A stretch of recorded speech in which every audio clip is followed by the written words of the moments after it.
What's up, everybody? I have returned back to my YouTube channel.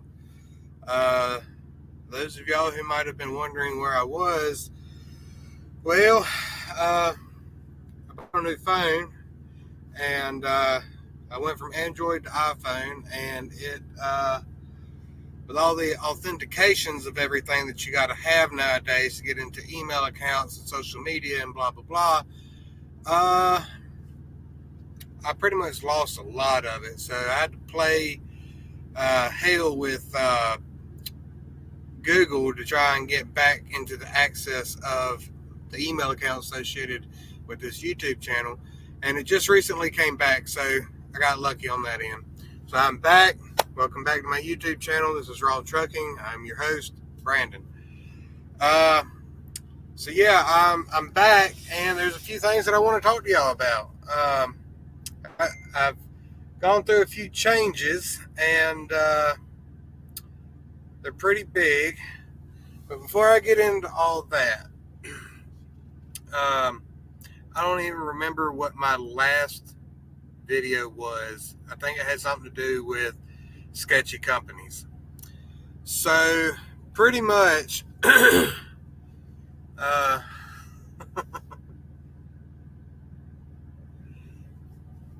buddy of mine's on. What's going on, Joe? It's pretty much sketchy companies. There's a lot of sketchy companies out there. My biggest ones are Russian run companies. If you ever ran for them, you know what I'm talking about. By no means am I discriminating Russians, but if you've worked for Russian trucking companies, then you know exactly what I'm talking about. So I've only ran for, well, I will make a more broader sense. I will say European truck companies that are operating here in America. I've worked for 3 of them. GP Transco is the only one I will ever go back to if I ever could. So, Keen Cargo, Keen Cargo, is one that I will never go back to. You run as a 1099 employee, which, as my buddy Joe will tell you, is a misclassification of an employee. But if you've signed a W-2, W-9, W-4, what have you, if you've signed a tax form, you are, by law, federal law, misclassifying yourself as an employee. If you want to know what the definition of an actual employee is, go look up Title 26 USC Section 7701. So anyway, that's a whole nother topic for a whole nother broadcast. The company that I was with before I came back into this truck is MMM Freight Corp. They are like the legit sleaze bag of Russian run companies. Everybody's 1099. The main office is not an office really. It's like a corporate office. So they're in this big multi-floor level building. You got to go to a specific floor at a specific room. There's their office, or the hiring office. Dispatch is up here, payroll's down there, hiring's over here, whatever. The shop is an hour away, and they are a separate LLC entity. And then there's you're a separate LLC entity. So a bunch of sleazy stuff went on over there. I was making 25% as an employee, and they send you the rate con, which is great, but anybody who's ever worked in a position like that knows that they can very easily create a new rate con and send you a rate con that is not what they agreed on with the broker. So they get a rate con from the broker. They're supposed to send that rate con straight to you. But what they do is, not all of them, but some companies, I know there's some sleaze bag companies out there doing this. they are taking that Raycon, redoing it, and then sending you that Raycon and saying, well, we sent you the Raycon. Well, that's not what's going on here. Buddy Hunter's blowing me up. My buddy Joe, Dirt Road Salvation, misclassification of employee. Yeah, you're right.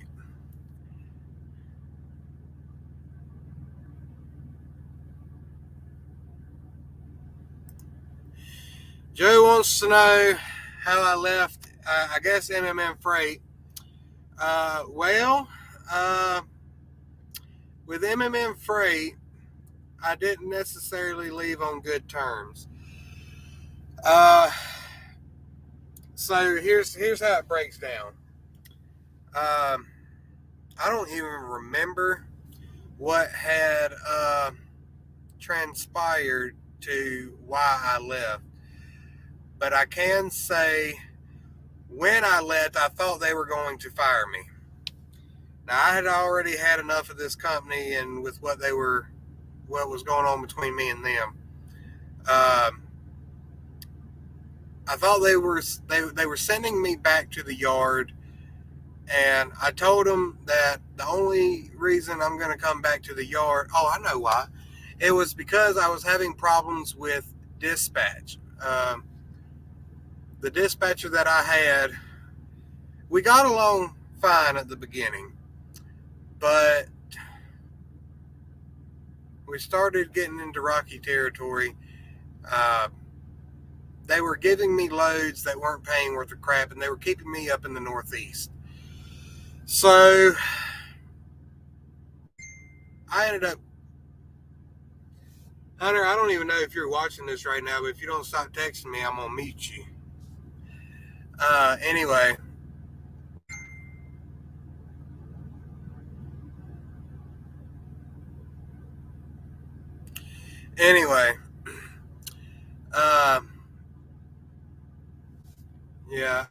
Dirt Road Salvation says, Dirty Dispatch got you, didn't they? Dirty Dispatch, ding ding, fries are done. Dirty Dispatch did get me. So the problem that I was having with my dispatcher, I couldn't even, I believe it was because they were keeping me up in the Northeast and they were giving me shitty runs. Now, MMM Freight will tell you on their website, they go to all over the place and this and that and everything else. I can tell you right now, Hans Experience, they do not.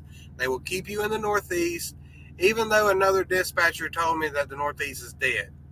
They run the spot market. They do not have any customer contract freight, so there's no drop and hook. Their website says otherwise. So I could technically sue MMM Freight for false advertisement. So I work at Burger King making flame broiled Whoppers. Yeah, okay, Jay. Yeah, Joe, that is true. It is most definitely false advertisement. They lured me in with promises that all these other truck companies do, which is promise you the moon, and then you get there and all they're going to promise you is a bologna sandwich. So I ended up getting a new dispatcher because I ended up going off on my dispatcher. I was tired of the crap, all the lies, not making any money. So I went off. You know, they did you dirty with a bunch of dirty lies. Yeah, they did. So I got this new dispatch. Well, this new dispatch called me, introduced himself, said he'd been driving or dispatching for X amount of years. And with the amount of years that he had experience. So I was crossing my fingers that things were going to be good. So I get a new dispatcher. This dispatcher says, all right, I'm going to start looking for a load. Well, then my other dispatcher calls me and says, hey, I got a load for you. So at this point, I'm confused. Now I got two dispatchers. It's weird. So I'm not sure what happened there. I ended up losing the other dispatcher, went back with my old one. Well, it kept being the same situation, so I went off on her again. And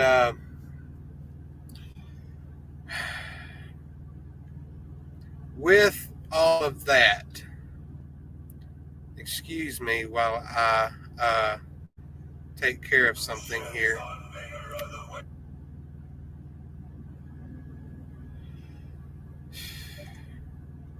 Hunter, you're screwing me up right now.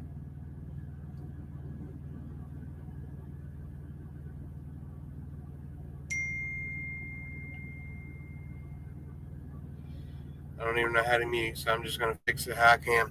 So anyway, to continue the story.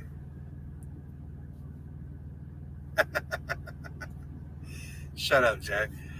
Anyway, to continue the story, I went off on my old dispatcher again, so they gave me a new dispatcher.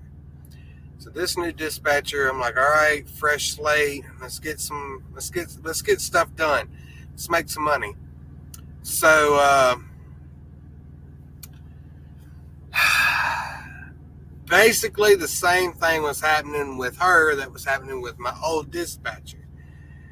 And come to find out, after being told she's my new dispatcher, I come to find out I learned that she is not my new dispatcher. She is a fill-in because my old dispatcher went on vacation. So as you can see in the storyline, it's already a lot of miscommunication going on. So to deal with that,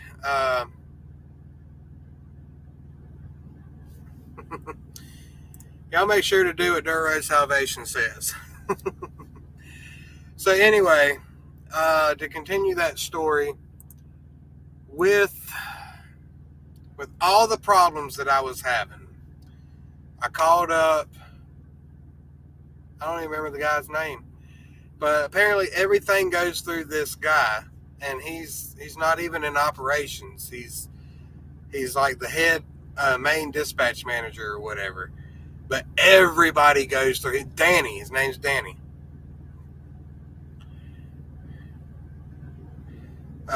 Payroll goes through Danny. Obviously, dispatch stuff goes through Danny. HR problems go through Danny. A lot of sleazy stuff is going on because Danny has to go deal with everything. The shop even goes through Danny.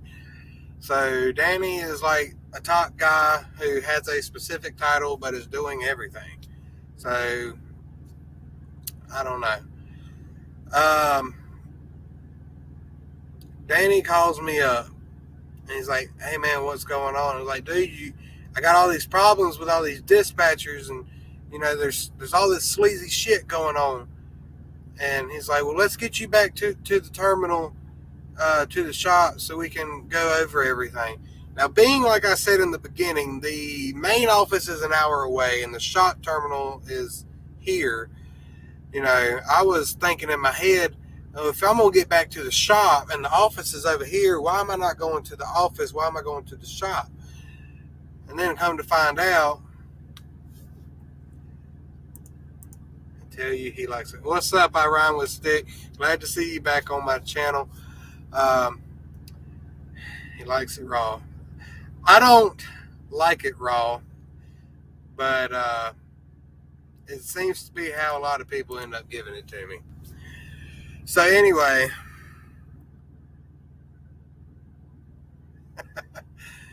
Joe's blowing up the comments being a retard. Anyway, so I'm sitting here wondering, why am I not going to the office? Why am I going to the yard? Come to find out, when I ended up getting to the yard, about an hour after I left, Danny calls me. He's like, "Hey, we got to the yard to meet up with you, but the shop already told us you're gone and everything." So yeah, apparently they were just going to talk to me. They weren't going to fire me, but it's all water under the bridge for me now. Anyway, I refuse to work with sleazebag companies.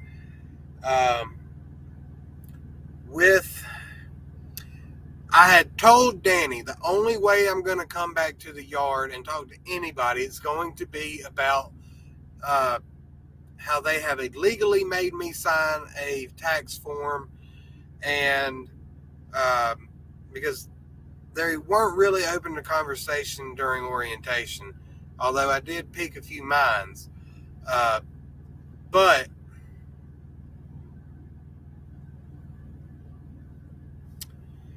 Joe, I don't know what you're talking about me lying. I didn't call them. They called me because I was going off on the dispatcher. The dispatcher was the dispatcher was going off. Yeah, Dirt Road Salvation says that I called him a bunch of douchebags, which is not a lie because Joe was on the phone with me when I did that. I told him I was not going to work for a bunch of douchebags.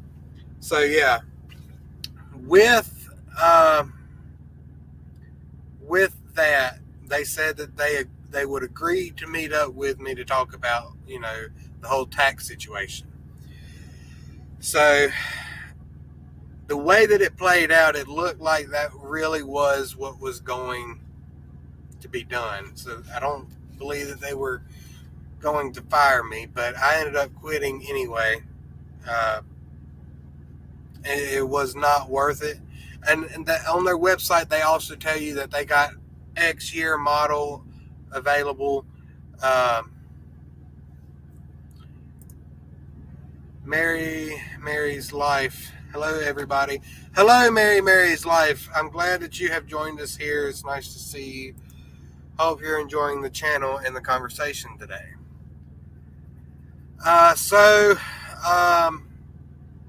I left. They do not have those model year available. They're all older trucks.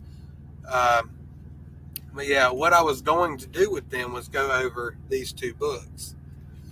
So these two books right here, Business Guide to Payroll Withholding, it says clarifying and correcting common misconceptions. This book is for anybody who is working as an employee. That is a legal term. This book is for anybody who is working for a company directly. You have been hired on. You are their worker. This is the book that you want to go over. Now, why I'm here today is to tell you that I have lease purchased a truck.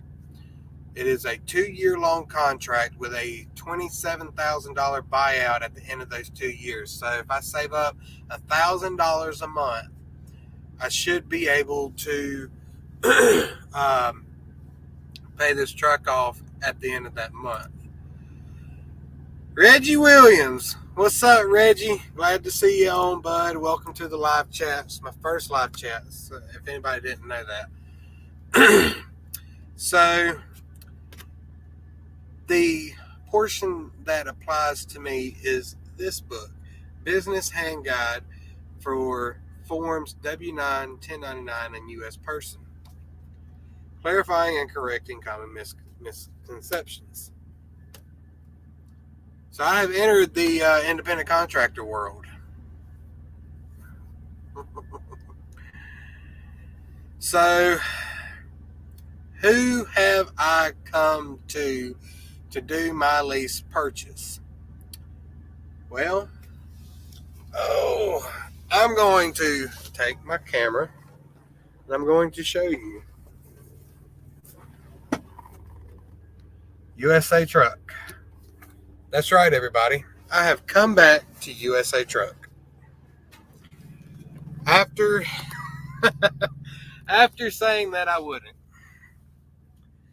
I have come back to USA Truck to lease purchase a truck from Pro Lease.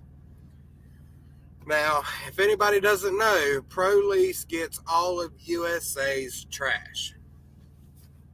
Now, if you have followed any of my previous videos, and you know that I was once a company driver with USA Truck.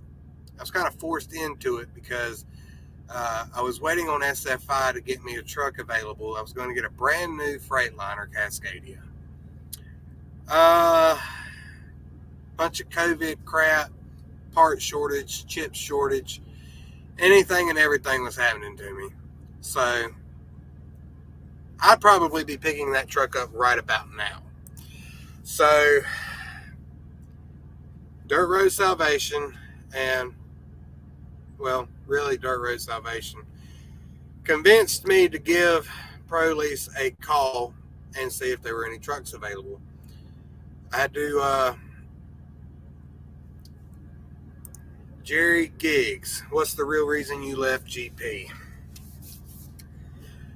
I will get into that, Jerry. Just hold on 1 second while I go through this spiel with ProLease. So when I came to USA Truck the first time, I came with the explicit purpose of leasing a truck. And I couldn't decide if I wanted a used truck or a brand new truck. Well, I was thinking, well, if I get a brand new truck with SFI, it's fresh, no problems with it. I'm the first one in it. Plus, you got all the warranties and everything that come with it. You know, that's the reason I decided to go with SFI. I'm glad I didn't. My buddy Hunter went with SFI. Well, Hunter's his own situation because he got a brand new premium model Volvo VNL 860. It is not a cheap payment to make every week. Dirt Road Salvation says, bro, that payment at SFI is a killer. And yes, it really, really, really is. Mary says, hey, did you get that $10,000 sign-on bonus? Mary, I don't know anything about a sign-on bonus. I talked to Sarah Wolf in recruiting, and she said that I would get a $1,500 sign-on bonus. But with that sign-on bonus, with ProLease needing a $1,000 down payment, they took out the $1,000 of my sign-on, sent it over to ProLease for my truck, and I'm supposed to get the $500. So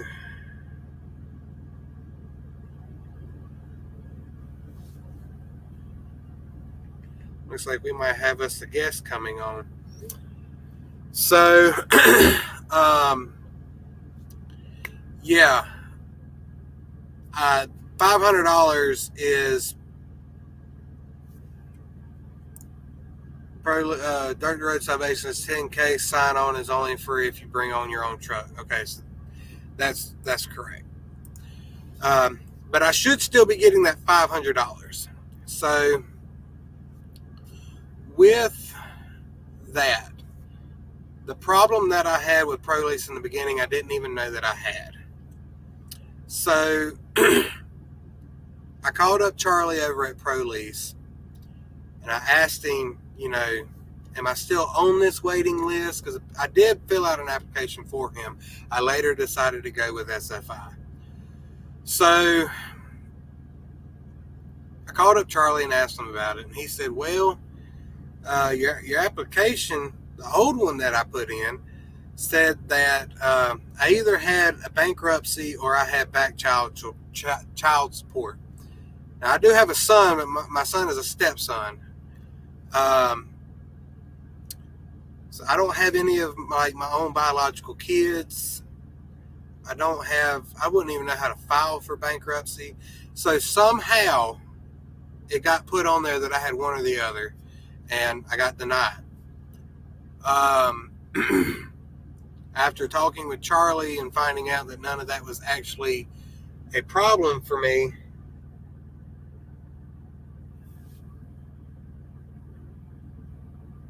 hang on just a second, Joe. With that problem, I had to fill out a new application. Now, in my situation, being that it was a screw up somewhere, I'm not going to say it was really anybody's fault. I filled out an application, and Charlie said, no, I'll move you somewhere up on the list. I'm not going to put you first, but I'm not going to put you last, but I'm going to put it somewhere that's fair for you, because it wasn't, somehow, somewhere, something got screwed up. Charlie ended up taking the blame for it, said it was his fault on his end. But, you know, I was happy about 2 or 3 weeks later, I got a call saying that my truck was ready, and I went to go pick it up at West Memphis. In that time, I was actually trying to work at another company to bring some money in while I was waiting on the truck, because I really had no idea how long it was going to take me to get my truck ready, or for them to get my truck ready. So that's a whole nother issue there.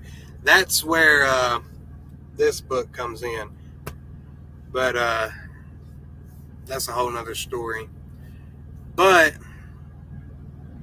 to touch back on Jerry Gigg's comment, what's the real reason I left GP? Jerry, if you're still here, we can tackle this. I did not walk away from GP Transco. I was terminated. I kind of felt it coming.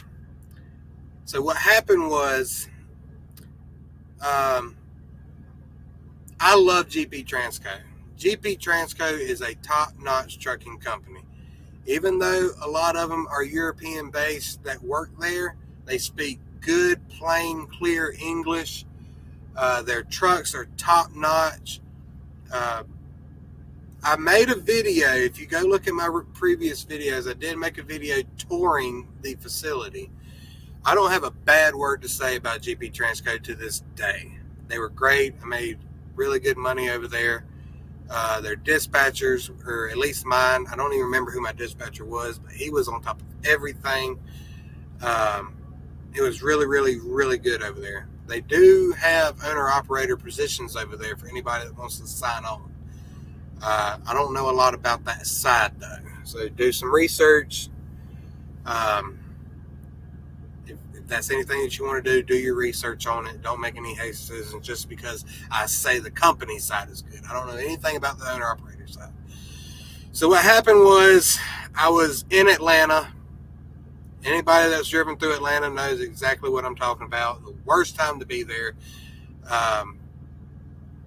Because of the traffic, I was already late getting to my delivery. They did say that they were going to wait on me to get there, so at least I had that, but I was trying to get there as quickly as I could. I'm one of those truck drivers that will block you. I will tell you right now, will block you. I don't care if it's 3 lanes. You've watched 6 YouTubers quit there. They hated it. I don't know how they are now. I didn't have a bad experience there. Everything in life is circumstantial. I may have had a good experience. Somebody else may not have. Everybody's situation is different. I love the way that they operated. I love their shop. I love their driver's lounge. I always got home when I wanted to go home. I guess it really just depends on your dispatcher and your situation in life. But yeah, I was in Atlanta. I'm one of those truck drivers that will block you. I don't care if it's 1, 2, 3, or 6 lanes. Rush hour traffic through Atlanta sucks. So what was going on was,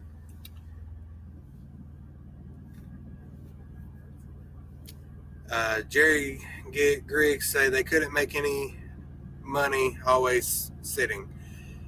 Like, well, that just sounds like dispatcher problems. If you've got a bad dispatcher anywhere, talk to a dispatch manager. I didn't have any problems with mine. Mine was ready to go, ready to make money. I never had a problem with him. If I ever needed to get in touch with him or had any questions, he was there. Not a problem at all to get in touch with. He really seemed to have my best interests at heart. He did not keep me sitting. If I was on my way to a delivery, he was already looking for another one. I didn't have any problems with him. If you don't like your dispatcher, do not be afraid to talk to a dispatch manager and request a new dispatcher. Just because they assign you a dispatcher does not mean that that is a dispatcher that you have to have. You have to be able to click with whoever it is you're working with. And if you can't click, that's just the cards you're dealt. Don't be afraid to ask for a new dispatcher. It doesn't have to be on bad terms. You can tell your dispatcher, man, look, I just don't think we're clicking very well. I want to request a new dispatcher. You can change dispatchers and request a new one on good terms with the old one. It doesn't have to be a nasty situation. Just don't be afraid to actually stand up for yourself. I know a lot of companies out there like to intimidate drivers. I'm not anybody that's going to be pushed around. I don't care who they are. I don't care if it's a janitor or the CEO. I'll tell you to fuck you to your face. If I feel like I'm being dealt with dirty, I'm just one of those people that just don't give a fuck. So that's just me. If they went through a lot of dispatchers, then the company just probably wasn't a good fit for them, Jeremy. That's another thing. If you're at a company and you just can't seem to make it work, it's not a good fit for you. I wouldn't necessarily say that is your fault. That's just how you are. I've been with like 20 different truck companies. I take no shit from nobody. That's just how I am. If you do me wrong in the slightest way, I tend to not forget and forgive very easily. If they went through 6 of them, then I'd just say it just wasn't a good fit for them. No trucking company out there is perfect. I know that there have been quite a few people that have left GP Transco. But I try not to let anybody else's mistakes or preferences or situations interpret my decision on where I go. I try and look through much as possible and try and shift through as much bullshit as I can, and then try and just make the best decision for me. There's been a lot of places that I've gone to where people have given bad reviews, and I've had good experiences.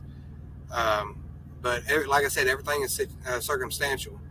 Now, given the storyline, I was in Atlanta. It was rush hour traffic. I was in the right lane. Up ahead was an on-ramp, a merge section. So I was close enough to where people were using the emergency lane to jump ahead into the on-ramp, to jump ahead of everybody else, causing more problems, because apparently people in Atlanta, Georgia are too damn impatient. They got to pass 20 cars to go sit and wait another 30 minutes. I don't get it. If Sherman would come back and burn Atlanta to the ground, I would not be mad at him. I was getting sick and tired of it. I was already late. These idiots are just making more of a problem. And I block. I will run block. I do not care. Jeremy asked if they were watching me on the camera. I was told that they cannot access the inward-facing camera unless an event happens, a critical event, but they can access the outward-facing camera. The answer to that question is coming up here in just a second. So I ran block. I put half my truck in the emergency lane, half my truck in the lane that I was already in. So the person in the car behind me, in the lane, not the emergency lane, but the lane that I was in, I don't know what the hell they were thinking, but they decided that they were going to try and pass me by getting in another lane, and they were more in my lane that I was in, but they were going to have to go into another lane to get around the half of me that was that stayed in my lane. So I saw what they were trying to do, and I jerked back over into my lane. Well, not jerked, but I did we weren't going fast enough for me to jerk into anything. I turned my steering wheel and I coasted back into my lane to show them, you're not getting in front of me. And I guess I pissed that person off. Now, a lot of truck companies have their phone numbers on the back of their trailers.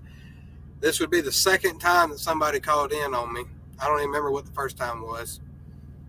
But they called in and said that I was swerving all over the road. I'm in traffic. I can't swerve on nothing. So before safety called me, they accessed my camera, the outward facing camera. And they called me. They said, hey, we got a call from somebody. They said you were swerving all over the road. I said, no, I'm not swerving on anything. And I told them straight up, I'm blocking a lane because people are using it to jump ahead of everybody, and it's causing more problems than it is a solution. Well, they said, yeah, we looked at the camera and we didn't see you doing anything really wrong. But when I told them that I was running block, they didn't like that. They said, well, you can't do that. You're not police. You can't regulate traffic, blah, blah, blah, blah, blah. You're not going to tell me how to operate that right there while you're sitting behind a computer screen. I don't care who you are. You're not going to tell me how to do my job in the situation that I'm in by sitting behind a computer hundreds of miles away. You're not here right now. You're not in this driver's seat. I am. Now, I will say this. It is their truck. It's their trailer. It's their company. I understand that part. But they hired me to do a job. I'm there to do a job. So I was making sure that job could get done. So all these people that want to just run around traffic doing illegal shit that could possibly cause an accident because they're merging in an illegal area onto an on-ramp where people have to accelerate to get up to the speed of traffic. Now, given traffic was at a standstill, but if you're in Atlanta, you know these people are going to fly down that on-ramp and then they're going to fly down the damn emergency lane. And so they're merging into an area that's not a merge area, interfering with people trying to accelerate onto an interstate to merge onto an area. I'm not trying to get caught in an accident. So what do I think the safest thing to do is? Block people from doing stupid shit. That's what I did. GP didn't like it. The guy behind me who called in on me didn't like it. And I just really didn't care. I went off on the safety guy. The person that called me was a woman. I went off on the safety woman. And she got her manager involved. I went off on him. I finally got to my delivery. I knew in my gut this place is going to fire me. Whatever. I didn't care. After I got done with that delivery, the guy called me back, and we were both in a more at ease state of mind. So, I told him I'm on my way home. I'm about to go on my home time. Just want to get home. He's like, all right, just get home safely. That's all we want. We just want everybody to be safe. Just get home safely and enjoy your home time. And that's a done deal. Okay. I get home. I do my home time the day of or the day before that I'm supposed to leave back out. The same guy calls me and he's like, yeah, we need you to go ahead and clean out the truck. Okay. That's what I did. So that's why I was let go from GP Transco. So hope that answered your question, Jeremy. I know it's a little winded. But yeah, that was the situation that I was dealt, and giving my personal situation and how I operate. GP was a good fit for me until safety got involved. So I hope that answered your question. I hope I gave you a bit of a few things to think about. If that is someplace that you're looking at going, from my experience, I'd say give it a shot. I mean, what do you got to lose? Um, but if you're looking for somewhere to really stay on, then that's just something you're going to have to find on your own. You're going to have to find a company that you fit well in, and you're not going to know that until you get there and try them out. That's why I've been at over 20 trucking companies in the past 6 years. So, yeah. Joe, if you're still here, I need you to tell me where exactly this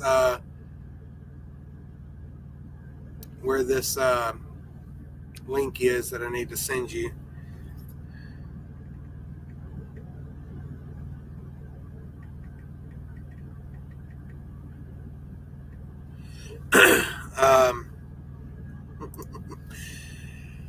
Ryan, when Stick says damn safety, they always ruin the fun. Yeah, they do, but I don't put up with it. So, Jeremy says, hell no, I'm not going there. I got 7 years experience.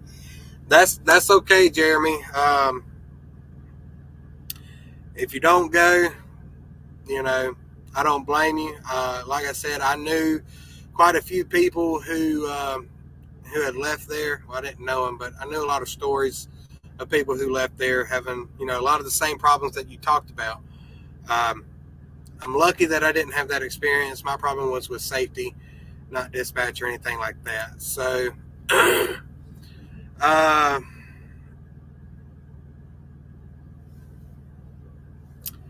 hang on just 1 second, guys. I have a guest that wants to come through. So we are going to try and get him on. If I'm using as you can see at the top of your screen, I'm using StreamYard for this. I have not had too much experience with how this all works, so just bear with me. So we're going to get him in and go over a few discussions. We're going to get his take on a few of these things. We'll see what his experience with USA Truck has been. If you watch my previous videos, then you'll know how my experience went as a as a company driver.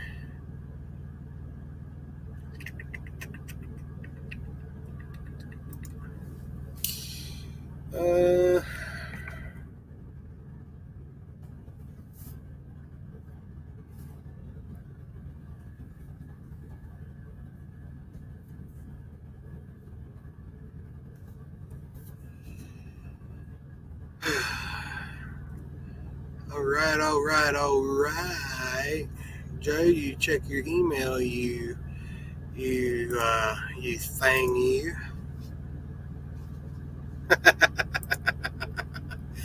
What's wrong with Joe, Mr. Stick? So, yeah, pretty much. I've been with more trucking companies than I care to admit, but it's gotten me to where I am today. So,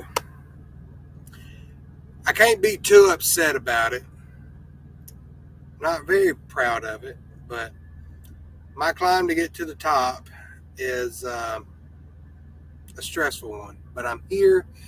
I'm doing an independent contractor situation. I will own this truck at the end of 2 years, if not sooner.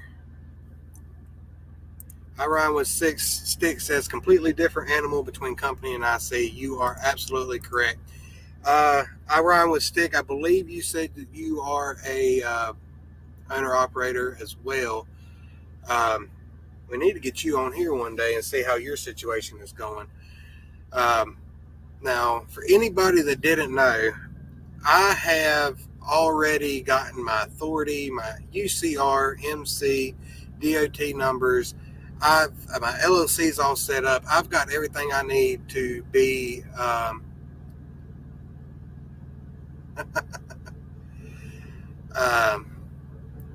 yeah, Jay's a good guy. He's a big old teddy bear. I pretty much got everything I need to do my own thing, except a trailer.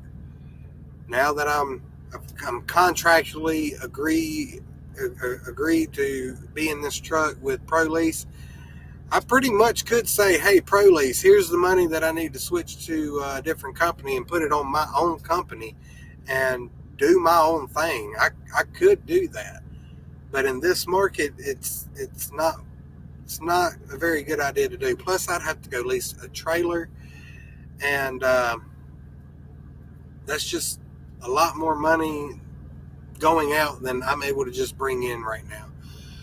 So I'm going to stay here at USA for about a month. My goal is to be here for a month and probably take it somewhere else. So yeah, that's pretty much where I'm at.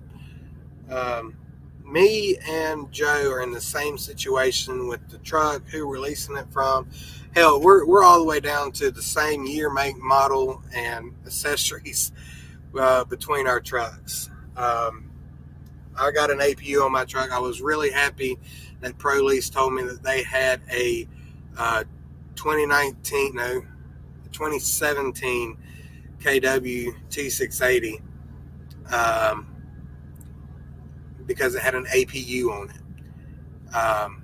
I will take an APU over Smart Idle any day. I don't have a problem with Smart Idle. Some people do because it automatically starts your truck to charge the batteries, and depending on, for me, I like it cold when I sleep, so I've got the AC just blasting right now, mainly because it's pretty hot outside. But here we go. Hey, what's going on, y'all? What's up, Dirt Road Salvation? Man, it's been a day, man. We're here. We've been sitting for like 6 hours now, waiting on someone to come replace a tire that blew out. You had a blowout?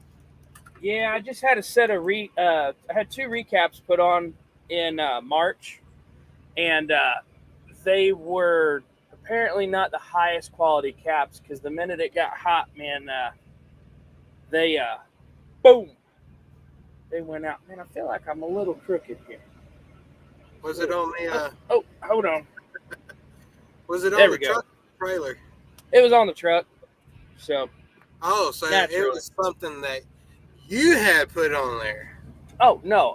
So when this happened the last time, I called USA and had them set the road call up for this. For those 2 particular. Oh, my light fell over. For them particular tires, I got so many cables everywhere. It's retarded. And they don't pick the same quality tires that I do. So you gonna stay? Probably not. Doofus. Give me a minute here. I threw all this together in a hurry. So, all right. Stay. All right. So, yeah. Been one of those days. Yeah, I'm all over the place. So, oh, my goodness. You said you had been sitting for about 6 hours? Let me look here. Last I checked on it, I'd been sitting here like 4.5 hours.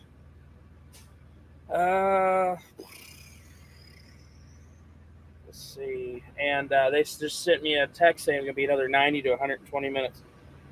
Yeah. 5 hours. Oh, nope. It ain't going to focus. Oh, well. Yeah, 4 hours, 51 minutes I've been sitting here right now. So we're halfway through a 10-hour break. So I got to unload in the morning and then turn around and go reload again. So it'll be fun. That sounds like a bunch of crap. It's always fun to sit and wait. It happens. See, now naturally that I set all this up and I got my lights going and all this crap and the camera, they're going to come knock on my door and they'll be like, hey, what you doing in there? I'm going to open the window and be like, filming a skin flick. You want to join?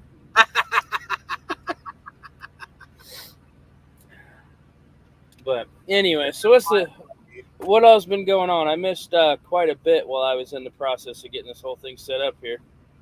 I was going over the whole GP Transco situation. Yeah, GP, come on now. That's good money right there. At least that's what everyone tells me. But yeah, on their owner op side, you're not self dispatch. They dispatch you. So Yeah, they are not self dispatch at GP Transco. so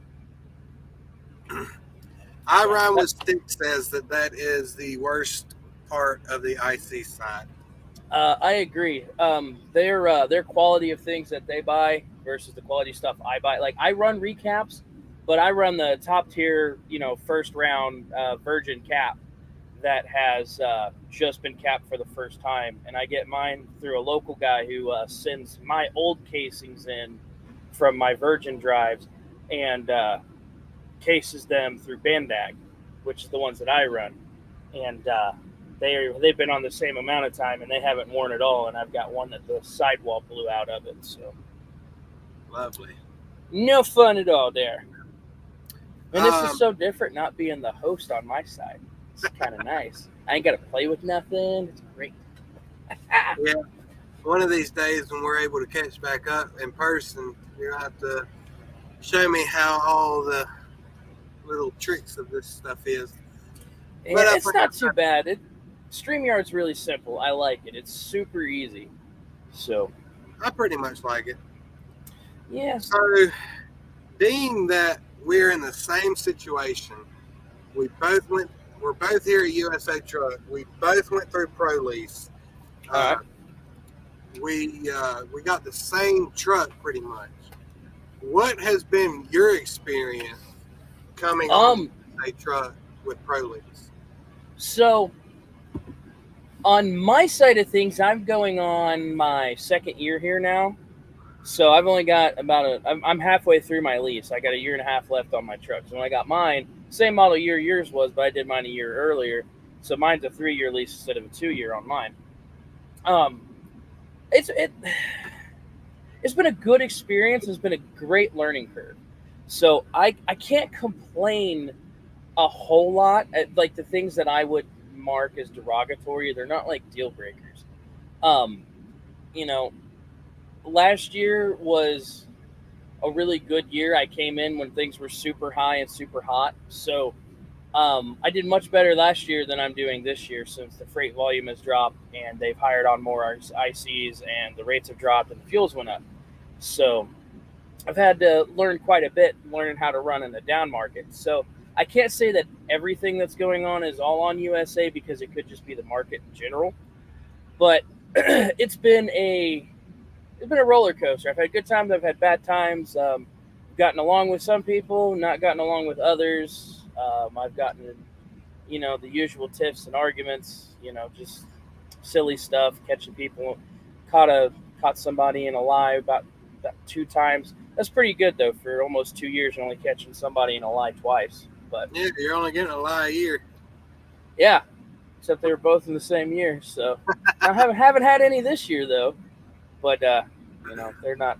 They ain't been talking much since they've announced the merger. So yeah, that whole merger is that's a whole other monster. That is. But I don't know. It's not bad. I mean, it's what you make it. If I work real hard. Like I said earlier, Yeah. It's circumstantial. Yeah, I mean, I work really hard and then I go home. So that's my thing. I'm not a 4, 6, 8 week kind of guy. I do a week and then want to go home and then like maybe I should do 2 and then I'll take a weekend off kind of guy. If it lines up, I go home back to back on weekends. But Yeah. so I don't make as much as the people that stay out 3, 4, 5, 6 weeks at a time apparently. So, But since I know you on a personal level, I know that you actually make a profit here. oh yeah. Well, see, but that's because I've got a cheaper truck. I don't have an excessive overhead. I don't, my truck payment's $550 a week and then $200 for maintenance. As long as I cover, and my fixed costs are only $980 a week, and that's it. I'm done. So anything excess of $980 a week, as far as my fixed costs are concerned, as long as I've managed and bought my fuel properly, I'm going to turn a profit.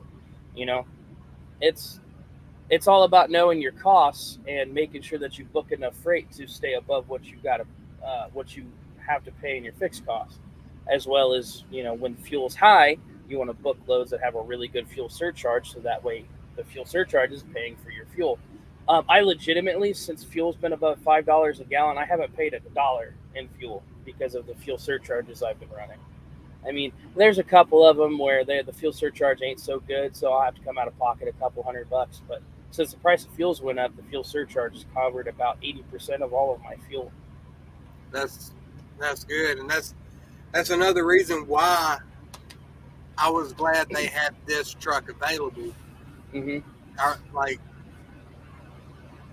if I'm correct, no matter the year that ProLease has, it's still $750 a week.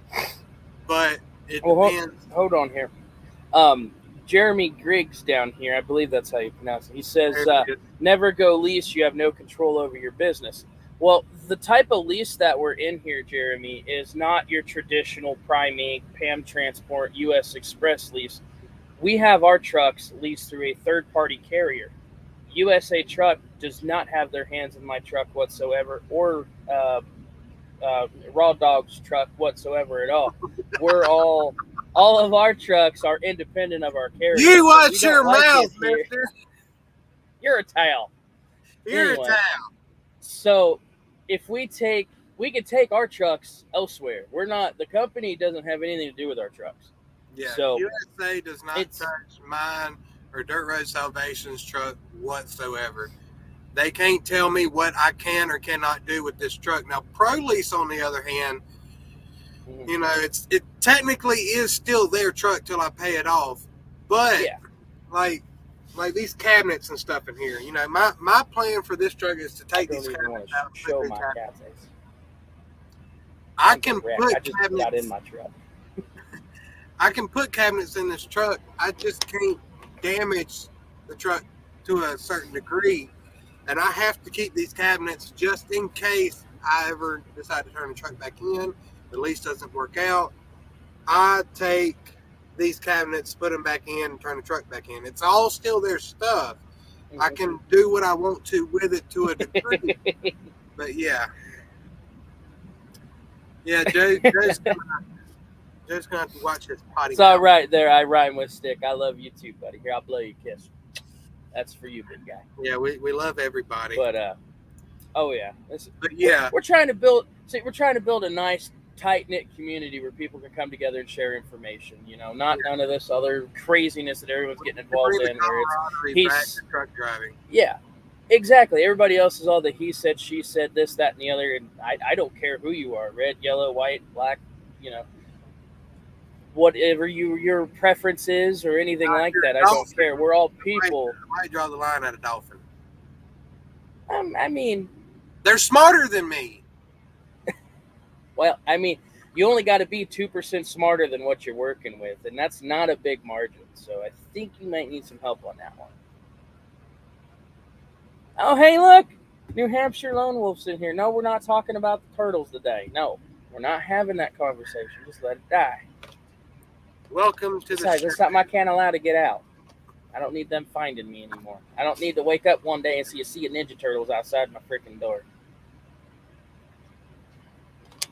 So yeah, me and Dirt Road Salvation all have the same truck, all through the same third-party lease at ProLease. Hold on. My truck's better. I got less miles.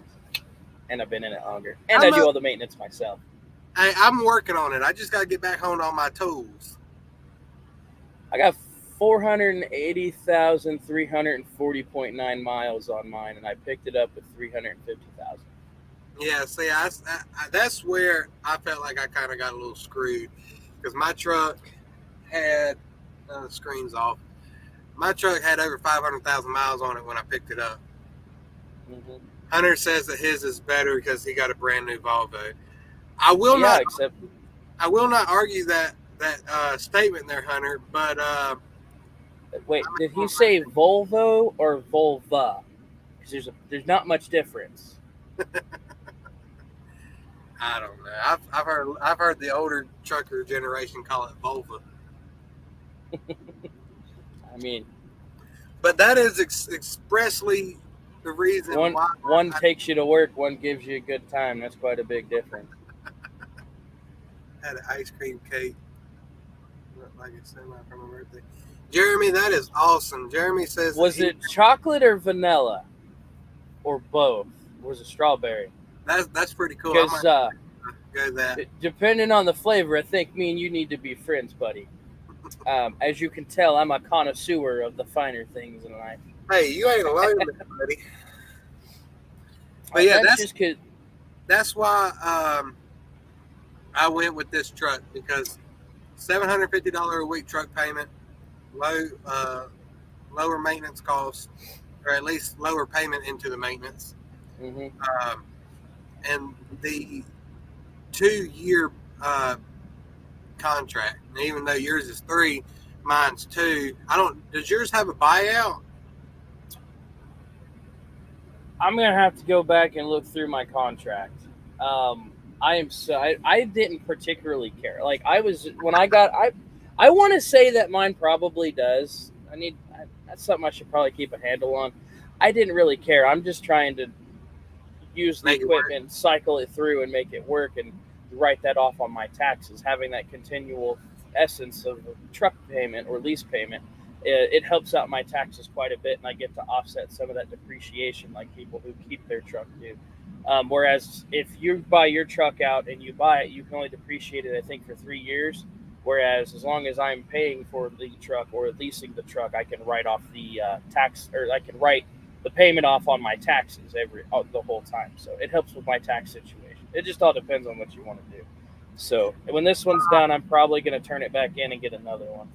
Something that's got an EPU on it, because I'm sick of working on these APUs.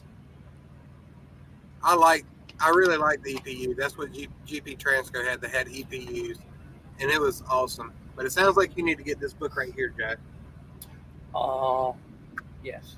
Let's see. Jeremy Griggs, if AB5 goes federal, then what?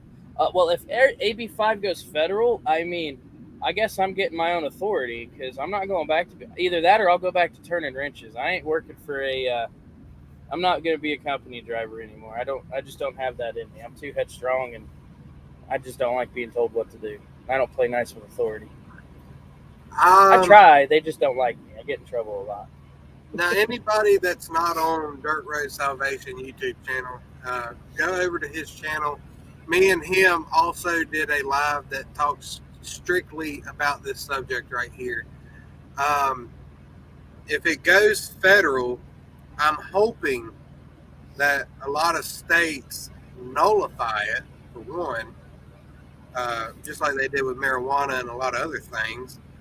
I don't see it going federal. This is just one of those California cash grab things. It's all about money. I mean, if you follow the money trail, it's just because they want their taxes now. It's not a thing to help the people. It's all about taxes, and it's stupid. It will not make it federally. More of the more liberal states enacting it. But if that's what they want to do, then let them dig themselves in a hole. I'm fine with not going in those states anyway. They ain't nowhere where a truck driver wants to be, regardless. But Jeremy, if you're at a good paying company, dude, there's nothing wrong with that.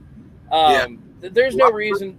I'm not going to talk down to you for it. I mean, honestly, with fuel prices being the way they are and equipment being overinflated, if I wouldn't have got into my truck before everything skyrocketed, I wouldn't even dream about doing this. I'd be sitting in a company truck right now waiting for, this whole thing to pass over. It's just, if you're at a good paying company, you got benefits and retirement, and you're happy, stick to it, man. More power to you. Hunter told me to look up the PRO Act. Hunter, you're gonna have to text me something on that. We did look up the PRO Act in that live stream we did over on my page. Oh, we did. Broke it down. Yeah, that was the following thing, because ATBS was they had in their very last paragraph was talking about how this current administration that's running they're calling the shots now, specifically would want AB5 and the PRO Act to be the law of the land going forward.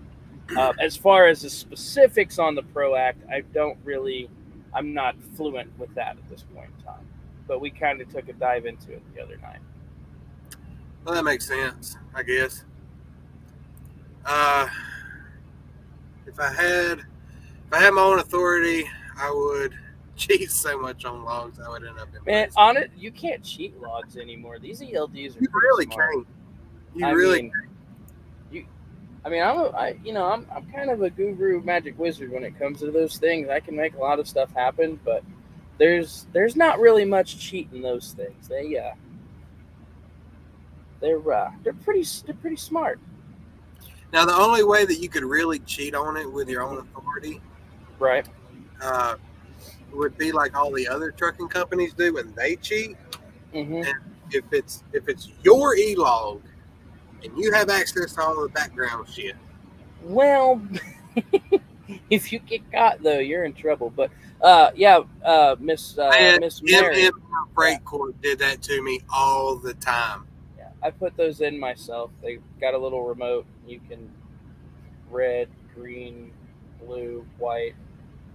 You can make it strobe like party lights. You can do all kinds of stuff. They're not bad. Jeremy says get an old truck and go on paper. I mean, yeah, if you want to be tired all the time, I've done some of that hardcore paper log stuff, and it's hard to keep up past 3 logbooks, and it sucks when the scales open and they're pulling people in, and you got to sit there and wait for 2 days worth of logs to catch up with you.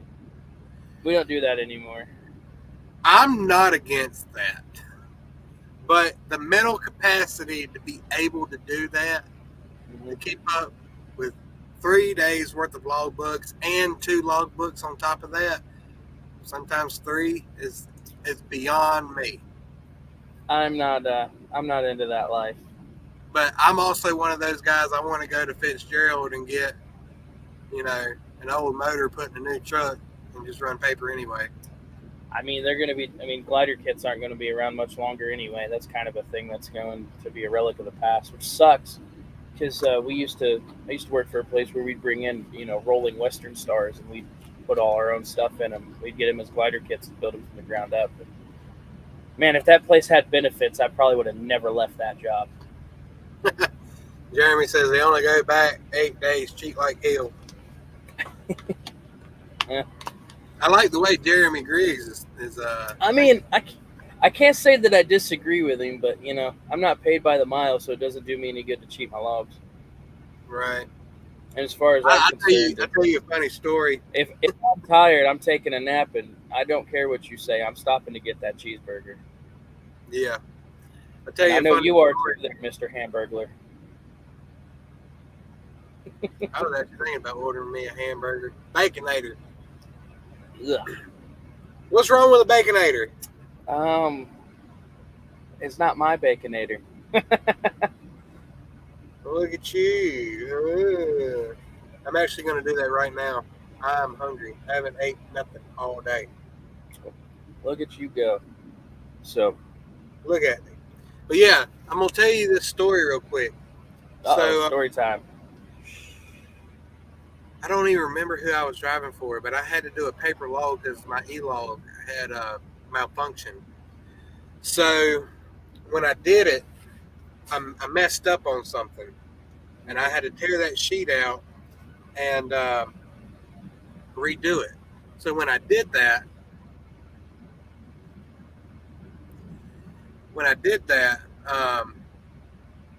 if you get caught with, a paper log in your truck, whether it's in a trash or whatever, that could be a violation. Be a pretty big violation. So I decided, hey, I'm going to burn it. I hopped in the passenger seat, rolled the window down, got my lighter, flicked it on, started, burning this paper log, and, waited till it got caught up to me, and then I threw it down to the ground in between the 2 trucks. So the second it hit the ground, cop drove by in a truck parking lot in front of my truck. Nice. Good job, guy. Drove right by. And I was like, oh, shit. He's going to see that. He's going to get out and say it's the paper log, saying that I'm trying to violate and all this crap. Luckily, he didn't stop. I never saw him again. But I made sure to throw a bunch of water on it and scrape it across the ground so it got chewed all up.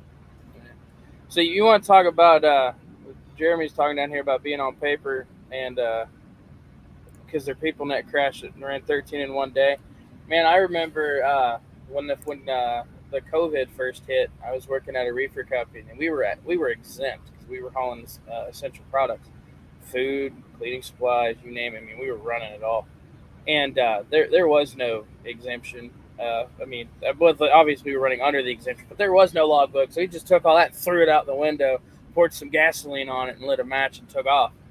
And we were, 1,300 miles. We'd start off in New Jersey, we'd end up in Miami by like the next morning, or one of the other ones I did was from Florida back home, straight through. Um, we'd get from North Carolina to California in like 3 days. I mean, it. Sure, Lone Wolf says that he drove 1,486 miles in one drive shift on PC. I couldn't do it. I know myself way too well. When I'm tired, I want my sleep. I love my sleep. So when my 10, 11 hours are up, I'm parking and going to sleep. Now, there are a few times. All right, I gotta go, man. My tire guy's here. I told you as soon as I jumped on here, they'd pop in. So, attaboy. Well, go get your stuff fixed. Yep. Well, if you're still on here by the time he gets done, I'll hop back on here. If not, we'll go get on my page or something. So, I just don't want him come knocking on my door, and I'm like, ha ha, want to make a skin flick, and then be in trouble. I feel like. All right, buddy. Well, take care. All right, Bubba. Have a good one. All right, later. Bye. So, I done forgot what in the hell we was even talking about. Oh yeah, I couldn't do it. There are some times where I feel like I could just keep going, and that's what I think the transportation department at the federal level should do. Get rid of these 30-minute break mandates. Hang on just a second. Hunter, send me your email through text message, and I'll send you a link. When get rid of the 30-minute mandate, keep the 10-hour sleep mandate on, but also take away the 11-hour mandate. So when I get in the truck, I can drive as much as I want to. But when I feel tired, I am mandated to take a 10-hour break. But if I want to do 1,000 miles or 1,300 miles or whatever in one day, I feel like I should be able to do it so long as I feel like I'm able to do that. But when it's time to stop and go to bed, take a 10-hour break, go to bed.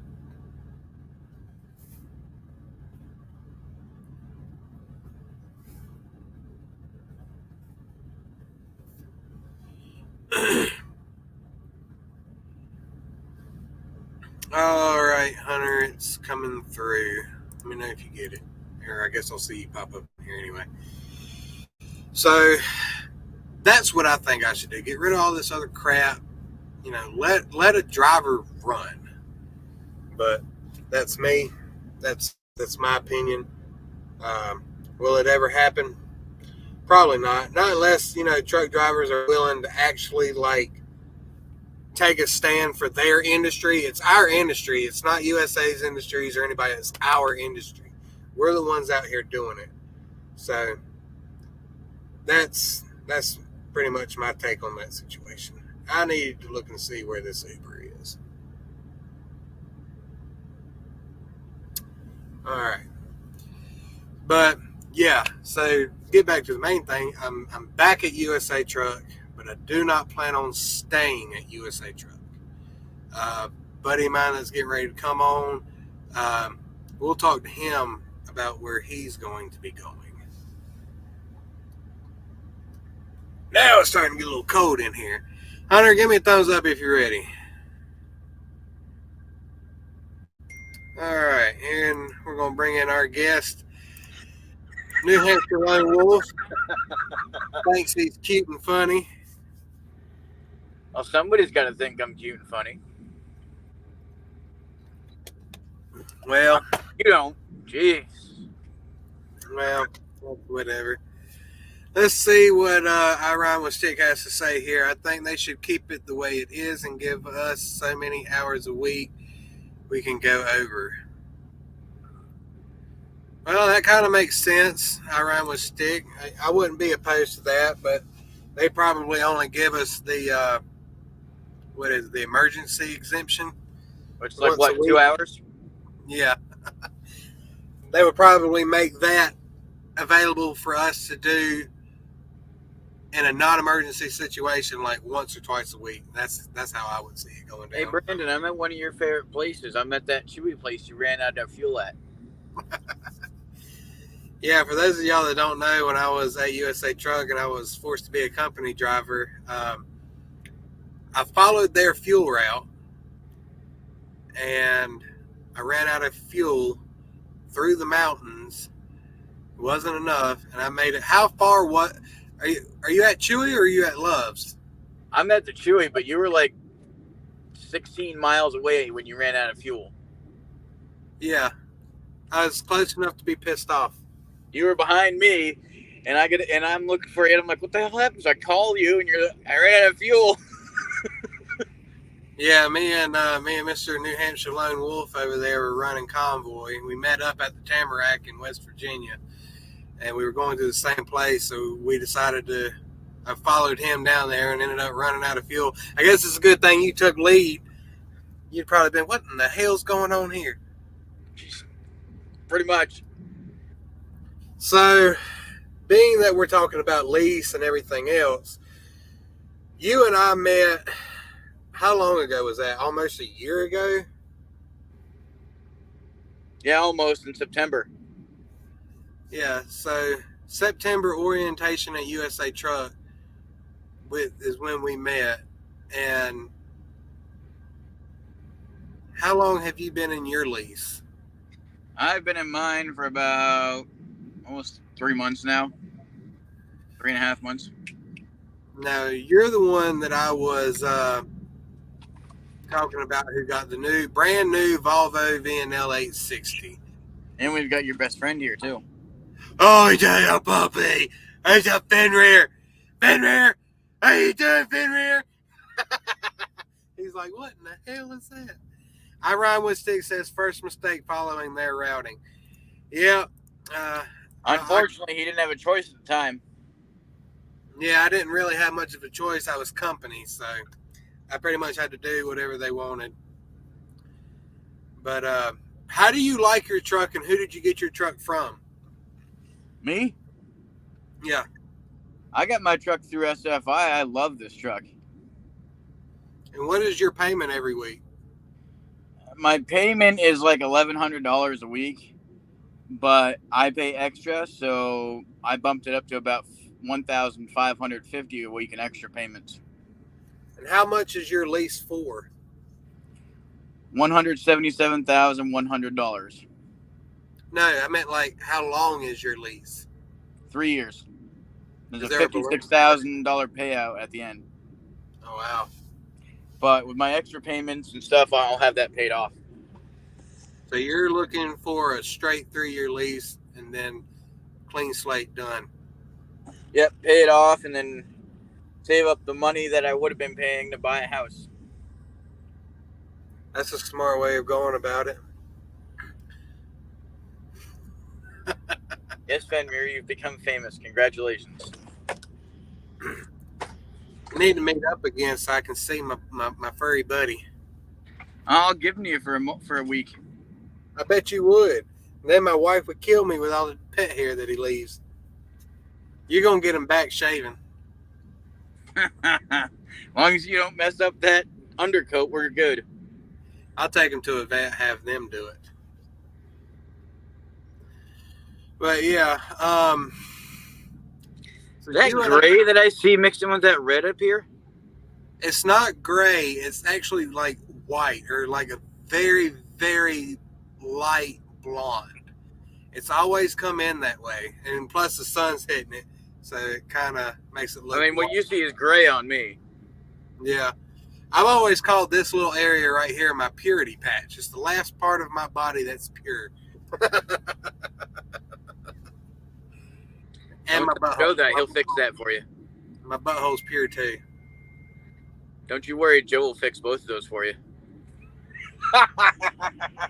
I'm joking, by the way. I would hope so. Anyway, so you've been here at USA for close to a year now. How is your situation at USA Truck? You really want that opinion? I mean, I'm leaving in a week, so maybe I should finally give an honest opinion. Yeah, give an honest opinion of your situation at USA.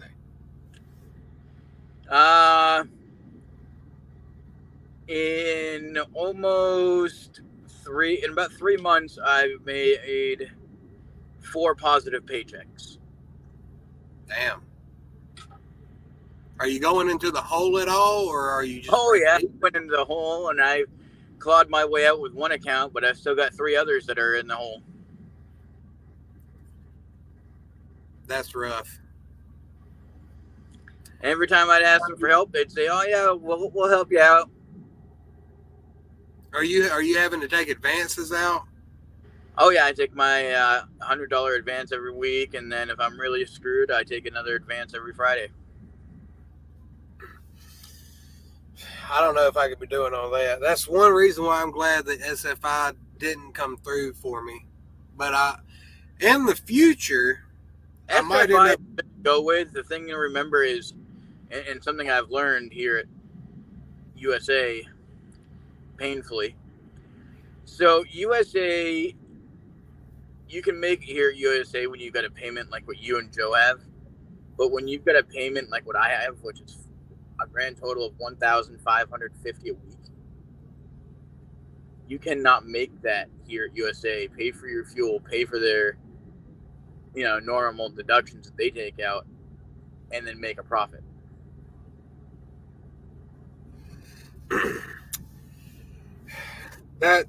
That's mainly the reason why I'm glad that I ended up getting where I'm at here with the lower truck payment.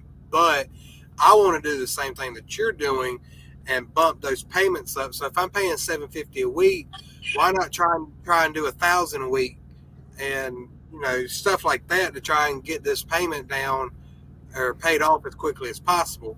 But in your situation,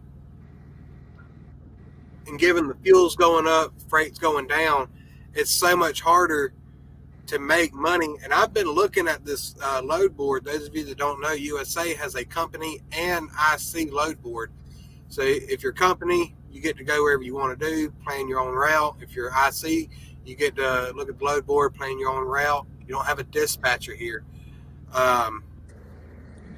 If you're smart right now, you're trying to learn German too. Yeah, that's true.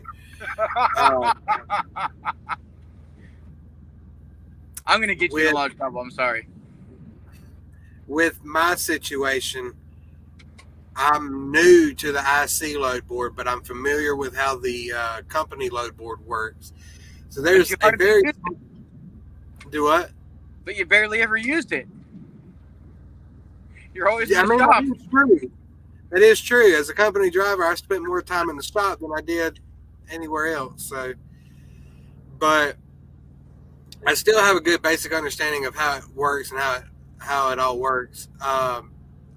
But with the IC load board, there's so much more to look at. There's fuel surcharge. There's line haul. While we're talking about this, I'm going to throw this out there. So, one thing I have learned that's going to help everybody out here when it comes to that, Monday morning, be on that load board at 9 a.m. If it hasn't refreshed in the weekend, just refresh around 9:10, 9:15. That's when all the loads get put up on Monday morning. That's the only one I can tell you when they get put up. Other than that, they're put up all throughout the day, and it's just luck of the draw, Yeah, it is a good idea to start your days early and start planning your routes then and there. luckily, since I've got a little bit of experience with the company load board, there's a very small learning curve to this IC side of it. So my problem is I guess I'm not looking at the right times. That's part of the learning curve that I've got to find out, like you said, and trying to find a good paying load that pays a good per mile rate and also a good gross rate is one thing. But you've also got to make sure there's not a ton of time on that load too, because that's what will kill you. Exactly. That's something else I was about to say. You want to make sure the time on that is not something that you're having to sit on while you've got hours to move. And you also got to make sure you're putting yourself in an area where you can pick something up either the same day you deliver, if it's drop and hook, or the next morning. Exactly.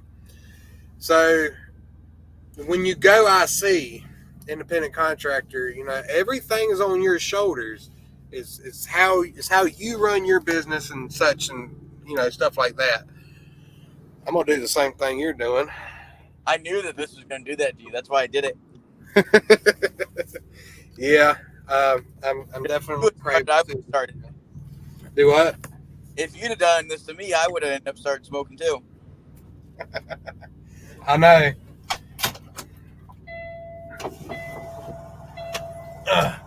Am I still coming in clear enough? Oh yeah. Okay, good. I'm gonna have to take this truck and go to a store and get me some more. I've only got 2 more left. I got 3 more left, but I'm already at a store, so I can go buy more if I want to. Yeah. I need, Joe said that he was going to make his way back in when this guy gets done. He said that instead of USA bringing Road Call out with a recap, they apparently brought him a brand new Virgin Bridgestone M713. So, Joe, that's pretty cool on your end. I'm glad that you got you a Virgin tire, because that'll last you a good little while. But yeah, I'm ready to see how this independent contractor situation is going to turn out. I've got a lot of big plans. I've got other companies that I own that I'm hoping to build up because of this, which is also why I want to try and pay this truck off as quickly as possible.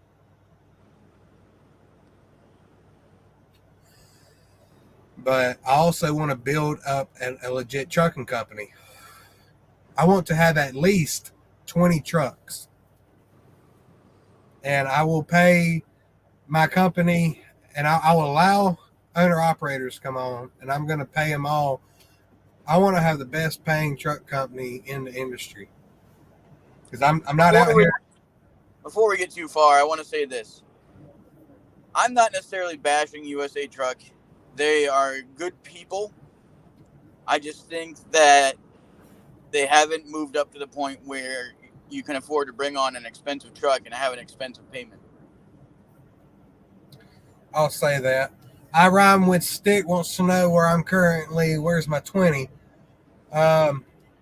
Tip City. Yeah. I was going to let this plane fly over and see if you could figure it out. Yeah, I'm currently at the Tip City terminal. I did 3 loads last week. Give me a thumbs up if you're ready there, Joe. I did 3 loads last week, and I don't even remember where they came from, but I got my truck out of West Memphis. And from West Memphis, yeah, if you're at USA Truck, then you already know. Joe's ready. So, yeah. Well, maybe he's not playing on his phone now. Yeah. Hey, there you are. What's up Your there, stream buddy? was frozen there for a minute, bud. Mine was? Hey, come on now. Ding. It might be because my I'm running off Wi-Fi on my phone. What? What? I caught none of that. He's parked too close to the shop and he's running off Wi-Fi. Yeah, No, I I'm can't running hear off you either, Wi-Fi man. on my phone. I tried to sign into the Wi-Fi here, but it won't connect for some reason. Hey, Joe. Yes.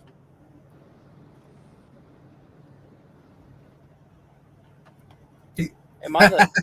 Hey, if y'all are here in the comments and you can hear what's going on, drop a comment down below and let me know who's frozen or who's actually that y'all can hear. Frozen for me. So Yeah, Joe, you're freezing up for me there, buddy. Maybe it's Joe's internet. It might be.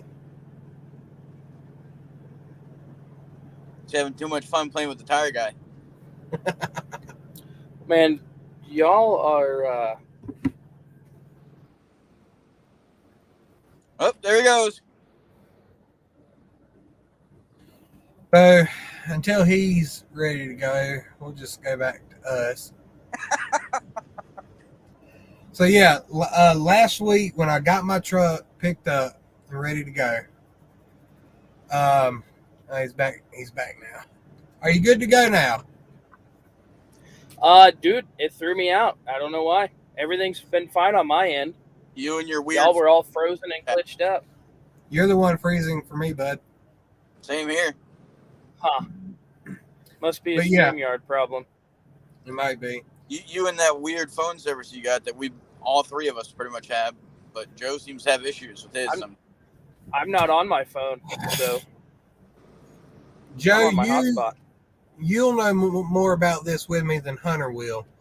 Now, because our trucks are used, they're old USA trucks, they will come with problems.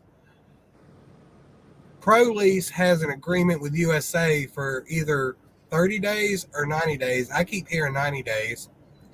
I was told 30 when I got mine. I was told, I've heard 30 so much, but I keep hearing 90 from everybody else. So it might be 90 now. I don't know. If it is, that's awesome. They might be doing that to retain newcomers. Perhaps. I wish I had a 90-day warranty on mine when I got it. I could have swore mine was only 30 days. But, I mean, they probably would have updated it. It would only make sense that they would do so, especially since they have such a volume of trucks that they're pumping through right now, because USA is getting rid of all their old fleet trucks, bringing in them new Kenworths and Freightliners. Now, electric trucks. Yeah, this week, or last week, USA got 2 electric trucks in at the West Memphis terminal. You know, I would be more than happy to go and test drive one of them and do a review for USA Truck, but they're never there when I'm there. I've driven around that yard multiple times, can't ever find them. I'd be happy to not even drive it.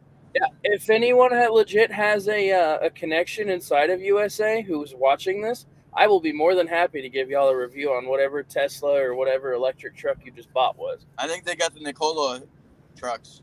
Yeah, the Nikola trucks. I don't know anything about those. The only one I know about is the Teslas. I'll send you info on it when we're done. I told the safety manager over there at that terminal that I wanted him to take me for a ride in it just so I could see how it was. Me and him had a pretty good conversation about, how it is and what his experience with was it. For me, it's cool. I'm not necessarily against electric trucks. I don't like the range. I don't like that they're putting them out now with the range that they're able to get. So you're pretty much stuck with like local runs. But I have a problem with automatic driving trucks where you're pretty much just going to have an operator in the truck who's going to be there to take the wheel if anything happens. But I'll take the money to hang out in the truck and be on my phone. Yeah. All right, so I'm going to put it to you this way. So back many, many years ago when I worked for the railroad and I was a freight conductor, okay, when you're traveling over the road, as we'll just use that as a general term, the engineer is the one who actually pilots the locomotive that moves the train. The conductor, on a great day, sits there and eats Cheetos in a beanbag chair and calls signals all day, clear, mile marker, whatever, yada, yada, yada, westbound, whatever. It's going to be kind of the same concept.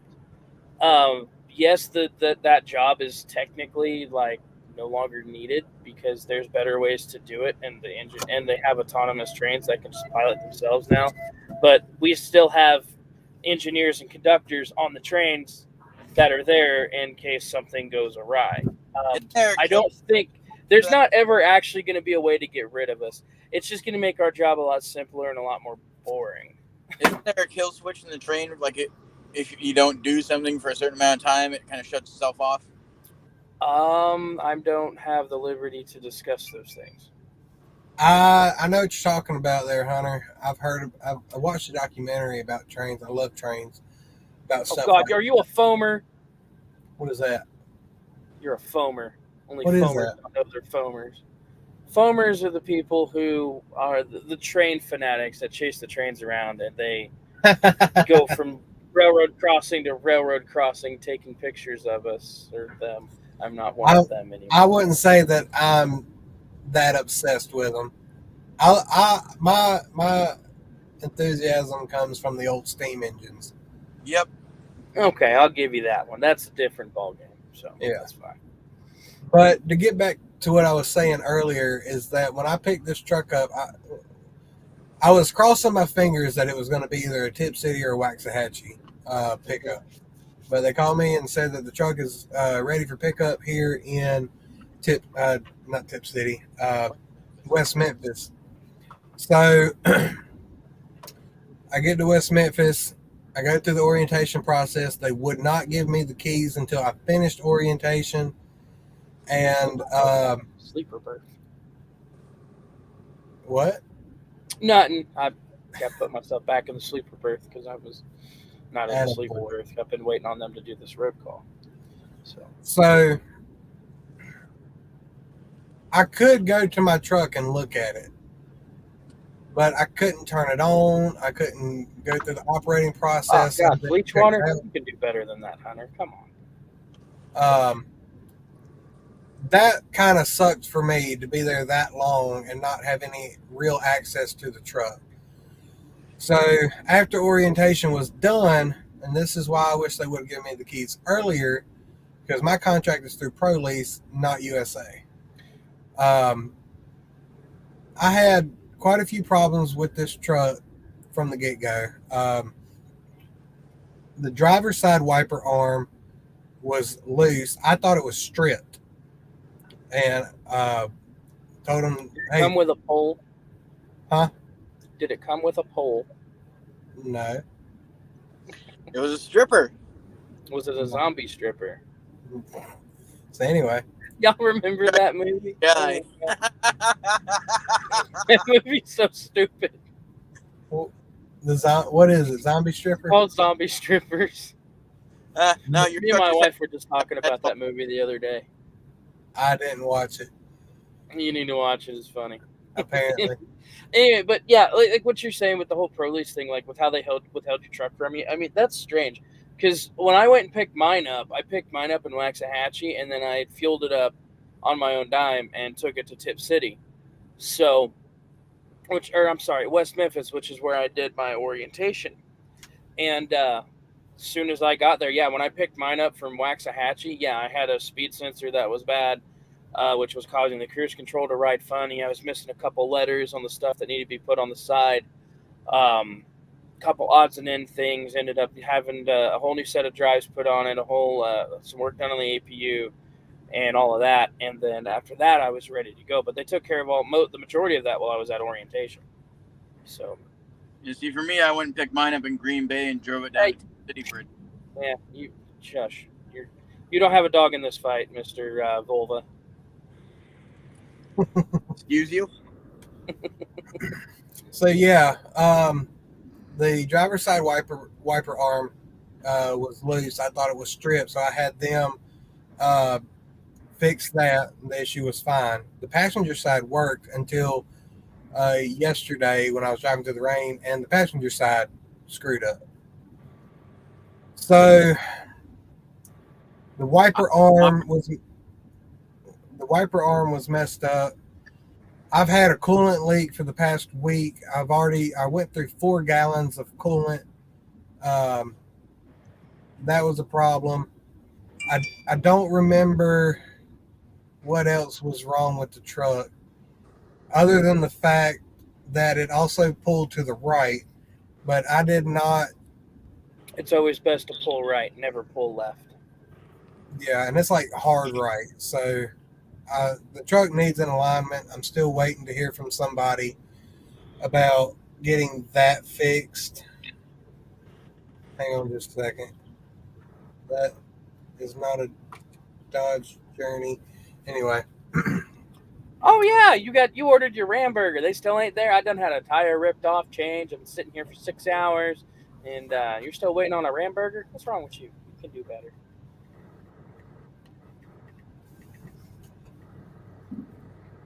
All right. So, what's our big topic here? So, what are we covering here? Pretty much my experience into a lease. Okay. So is this your first time running as an independent contractor, or is this an old venture that you're picking back up again? This is not my first time running IC. Mm-hmm.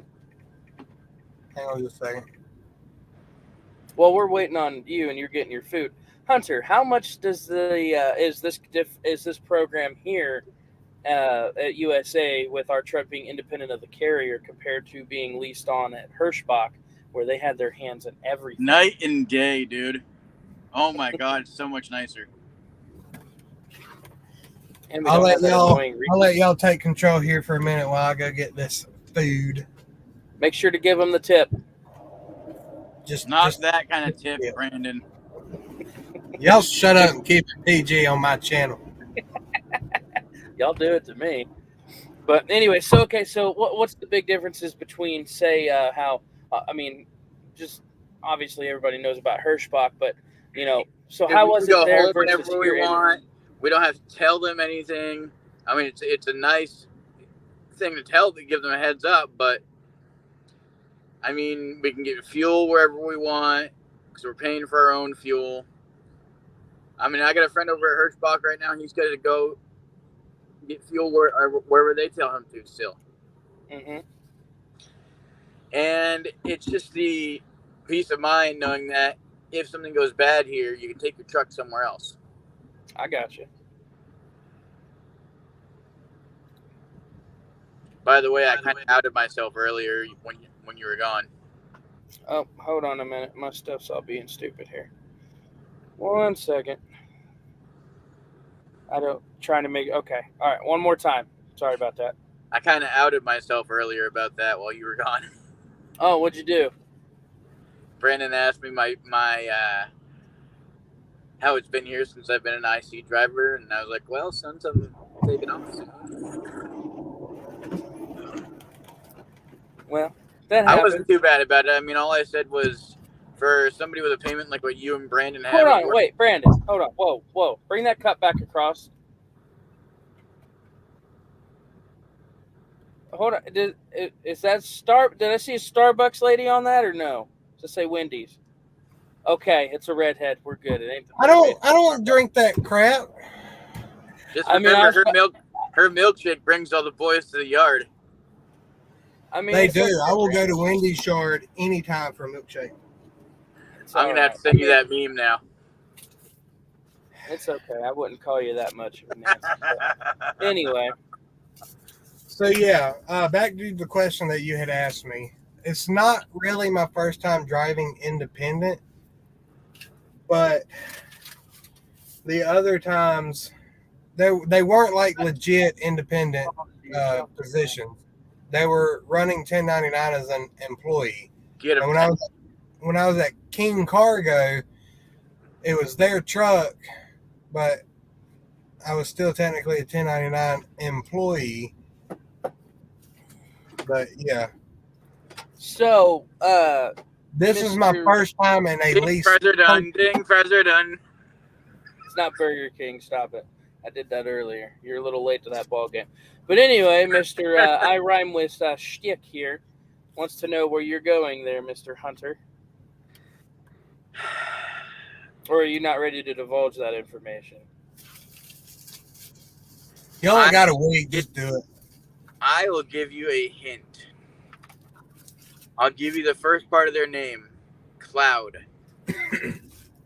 Oh, speaking of cool trucking names, there is a truck over here called the Amaterasu Express. No way. Yeah, there is. Like, I want you legit. to take a picture of that and send it to me. I can't. He already drove off. But as I was, Come on, dude. Yeah, I went to throw some trash away earlier that Tank had chewed up. He chewed up a little Coke bottle, and I took it to go throw it away. And I looked to the left, and it had it said the Amaterasu Express on it. I was like, that's cool. Did it have the cloud on it?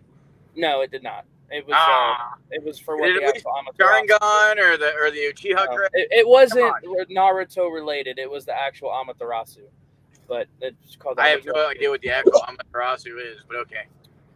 So I'm unfamiliar with whatever you're talking about. you'll figure it out later, nerd. It'll be okay. By the way, But, did either of you watch what I sent you earlier this morning? Nope, I've been sleeping, and I actually need to get back to bed here soon. I got to turn around to get up. They're doing a live action Naruto thing, and it actually looks way better than I thought it would. Well, they've been doing that for years in Japan, so. No, they're supposed to be. It looks insanely good. Did you watch it yet, Brandon? Not yet. So. But yes, this is my first time doing a lease purchase where I will own the truck after 2 years. So I'm excited to finally be here. Now, my goal getting out of CDL school was to eventually own my own truck.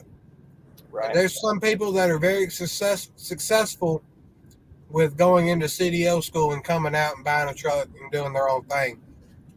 There are success stories with that. I will never tell anybody to do that. Work for a company for at least 2 years.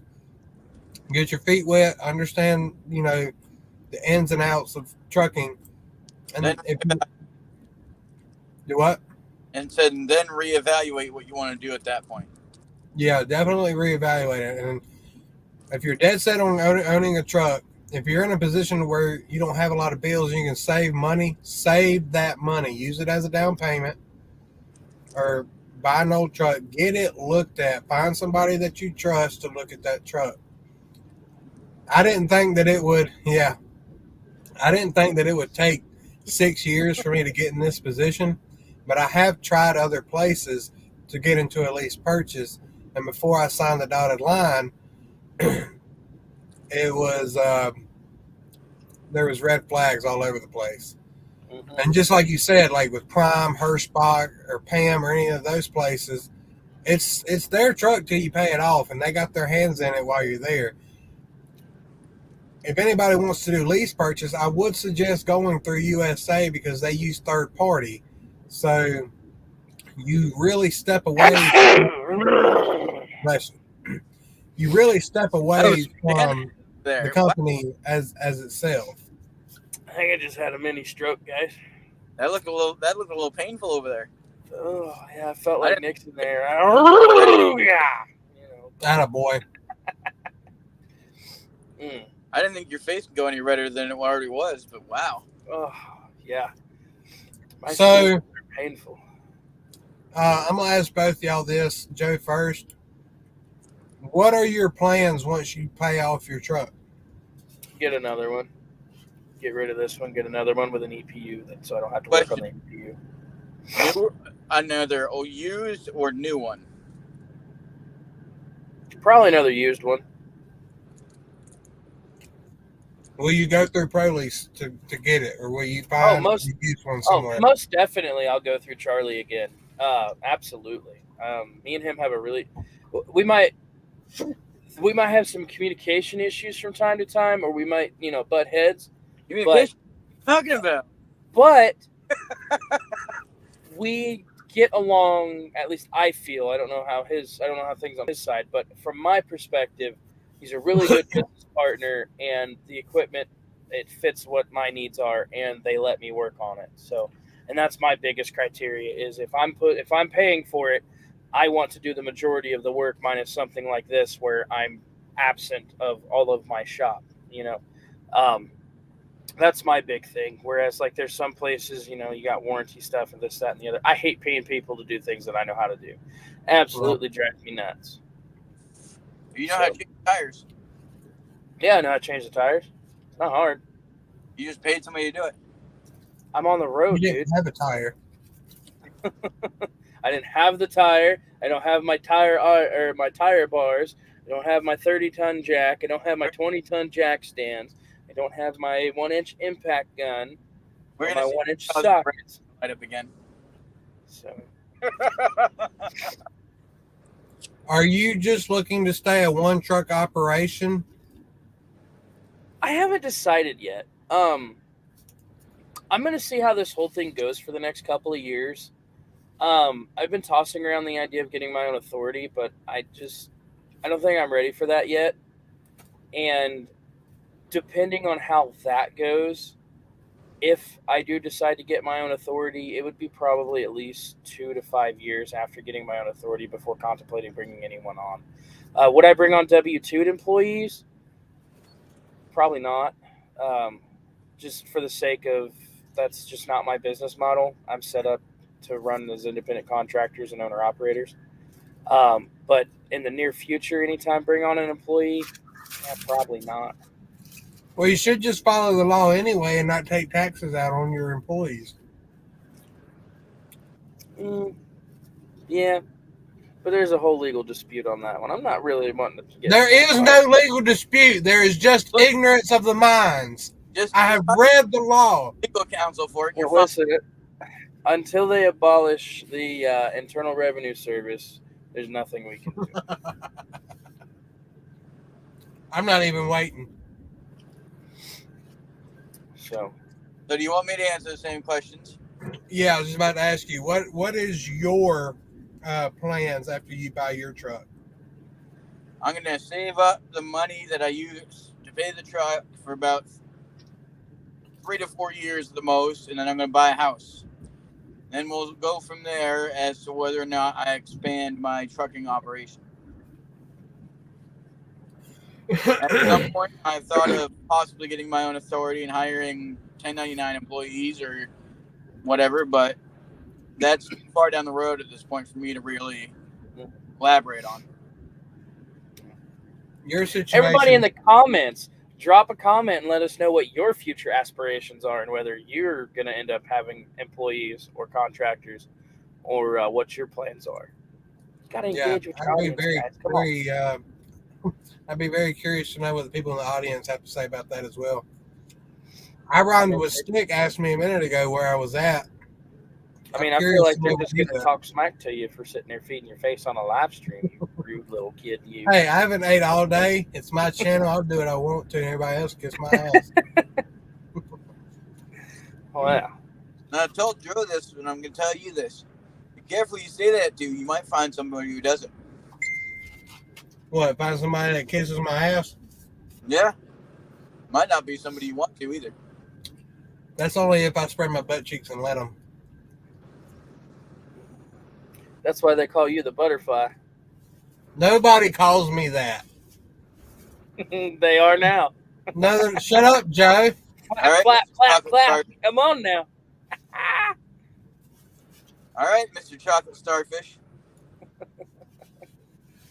So anyway. Come on, if we can get a thumbs up in the comments to start calling Raw Trucking the clap. No, you don't. You ruin my channel. You ruin my channel. Clap twice. You clap on and clap off. There, clapper. He just claps on down the road. Clappity, clap, clappity, clap. Y'all get on my damn nerve. Hey, you should be happy we're not saying you have the clap.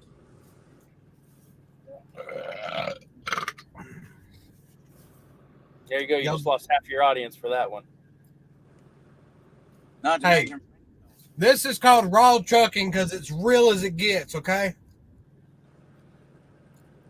You know, there are many times where I've sat there and said, why didn't you just put Raw Dog Trucking? But then I figured that one out. Shut up, Joe. I got nothing to say, buddy. Hey, why don't we see if It's we about can damn time. get about who's had grits and who hasn't? That's another story for another day. I'm not Who getting here's into had grits? So anyway, to answer my own question on my own channel that has somehow gotten hijacked. Me? A hijacker? Nah. It got Joe jacked. You shut up. No. There is no My Matt future plans after I buy this truck are to get another truck somewhat as quickly as possible. I've already got somebody who's ready to drive for me. My wife has a friend who recently got her CDL. And Oh boy. by the time I get done paying this off, You gonna put she your will wife in have- the truck with her? do what? Are you gonna put your wife in the truck with her and give your wife get a CDL? No. My wife refuses to get a CDL. Good on her. I wouldn't do it either. Oh, come on, you got to get her in the truck with you and get her a CDL. Shit, I I've would told her, really- why don't you get your CDL and drive with me? She's like, I'll kill everybody. That'd be doing us a favor. less of the general public, the better. That was the best thing about COVID. No one was on the road. We had free reign of everything. It was 90 mile an hour every day. That Cops was, didn't even pull us over. if the government can do anything, they should do that again. But yeah, by the time I get this paid off and get another truck, she will have a good handful of experience. And I can put her in a truck and feel confident enough that she'll know how to operate it correctly. So I can put her in a truck. Hunter's already expressed interest about signing on to my authority whenever I get it set up. So I'm down with that. If I can build a trucking company by doing such things, I'm good with that. Hit my record. We ain't priding over here, buddy. Now this I use a DSLR as a webcam. Those are And the it's wrong got a colors, Joe. timeout on it. It has a timeout on it due to Europeans and all of that, and a Canon camera that I use for my webcam. They fall into a different tax bracket if they have an unlimited record time, and they're classified as a cinematic camera versus an actual DSLR because they have the 30-minute record time. So every once in a while, I get some pretty bars that fly across the screen here that remind me of God's promise to never flood the earth again. Atta boy, give it correctly. That's right.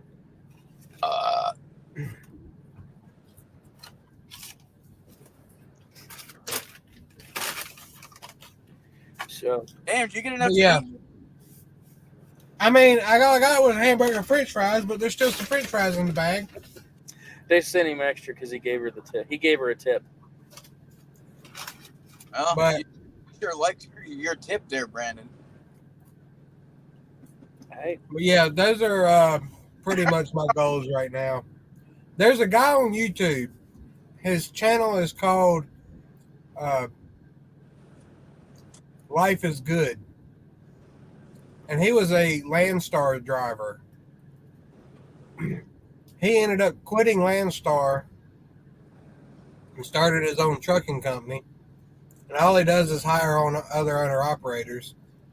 So that's pretty much where I got the idea to do that. If I could do that, just bring people on, take a little percentage off the top, and just let y'all do whatever the hell you want to, I mean, that's fine with me. All right, CT Junior. What was that? I hinted at it earlier. Oh, yeah. Cloud Trucks. Got you.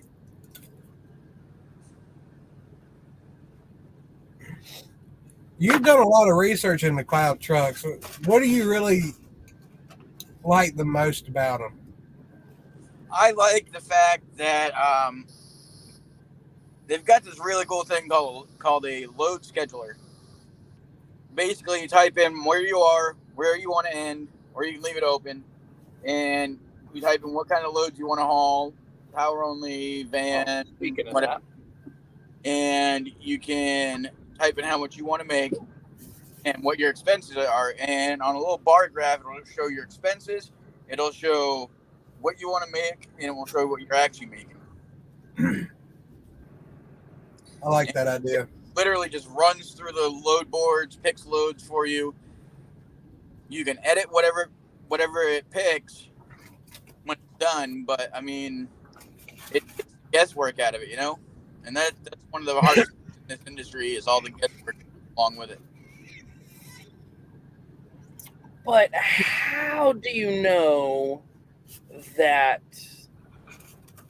the rate that they're negotiating with the broker would be the same rate that you would negotiate? Because you can negotiate with the broker.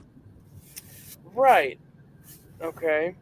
Isn't that on a specific tier level, though?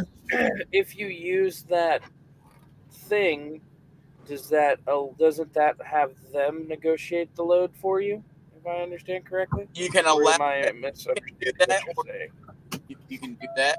Call them up and say what you want that load to be, each load, and they'll try to negotiate that out for you. Or you're giving them the information for the brokers, so you can contact the broker and try it.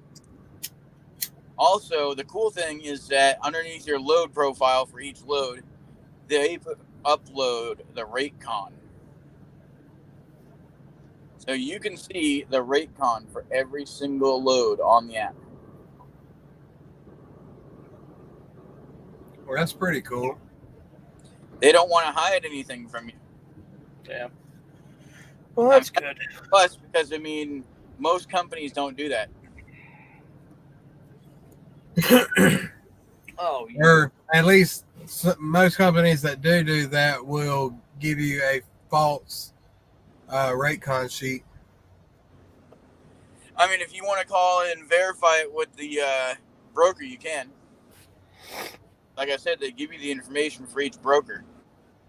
I think what they should do is to really eliminate any kind of, suspect activity, is have the broker email the rate con directly to the driver and the dispatcher or company or whatever at the same time, like CC it in.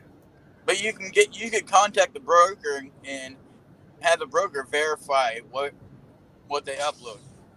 Yeah.